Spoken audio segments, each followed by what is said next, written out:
السلام علیکم دوستوں، سید مظہر اسلام آباد سے ایک بار پھر آپ سے مخاطب ہے۔ دوستوں، آج کا موضوع بہت خاص ہے، خاص کر ریٹائرڈ اور بزرگ عمر رسیدہ لوگوں کے لیے۔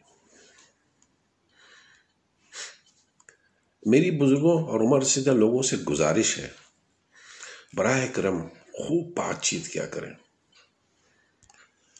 عام طور پر دیکھا گیا ہے کہ بزرگ اور عمر رسیدہ لوگ زیادہ باتونی ہوتے ہیں، اور ڈاکٹروں کا کہنا ہے یہ ان کے لیے اچھا ہے۔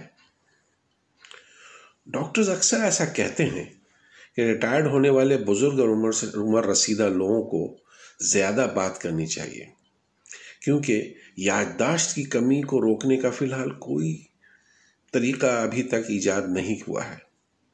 ایک ہی طریقہ ہے کہ خوب بات چیت کریں۔ بزرگوں اور عمر رسیدہ لوگوں کے لیے کم از کم 3 فائدے ہیں اگر وہ خوب بات چیت کریں۔ پہلا، بولنا دماغ کو متحرک کرتا ہے اور دماغ کو متحرک رکھتا ہے، کیونکہ زبان اور خیالات ایک دوسرے سے بات چیت کرتے ہیں، خاص طور پر جب جلدی بولتے ہیں نا، جس کے نتیجے میں قدرتی طور پر تیزی سے سوچنے کا عمل بھی جاری رہتا ہے اور یادداشت میں بھی اضافہ ہوتا ہے۔ ایسے بزرگ اور عمر رسیدہ لوگ جو بولتے نہیں ہیں، ان کی یادداشت کھونے کا امکان زیادہ ہو جاتا ہے۔ دوسرا، بولنا اور بات چیت کرنا بہت زیادہ تناؤ اور ٹینشن کو دور کرتا ہے، ذہنی بیماریوں سے بچاتا ہے اور ٹینشن کو کم کرتا ہے۔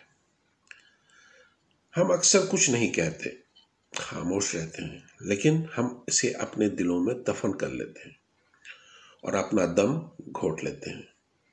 یہ سچ ہے، اس لیے اچھا ہوگا کہ بزرگوں اور عمر رسیدہ لوگوں کو بات چیت کرنے کا موقع دیا جائے۔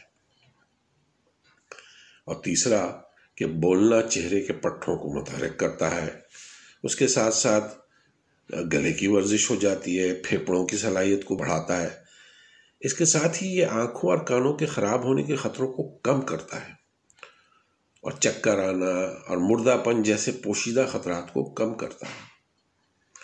مختصراً یہ کہ الزائمر سے بچنے کا واحد طریقہ بزرگوں اور عمر رسیدہ لوگوں کے لیے زیادہ سے زیادہ بولنا اور لوگوں سے اچھے طریقے سے بات چیت کرنا ہے۔ میں اسی لیے اکثر کہتا ہوں کہ میں اس لیے زندہ ہوں کہ میں بول رہا ہوں، میں اس لیے زندہ ہوں کہ میں بول رہا ہوں۔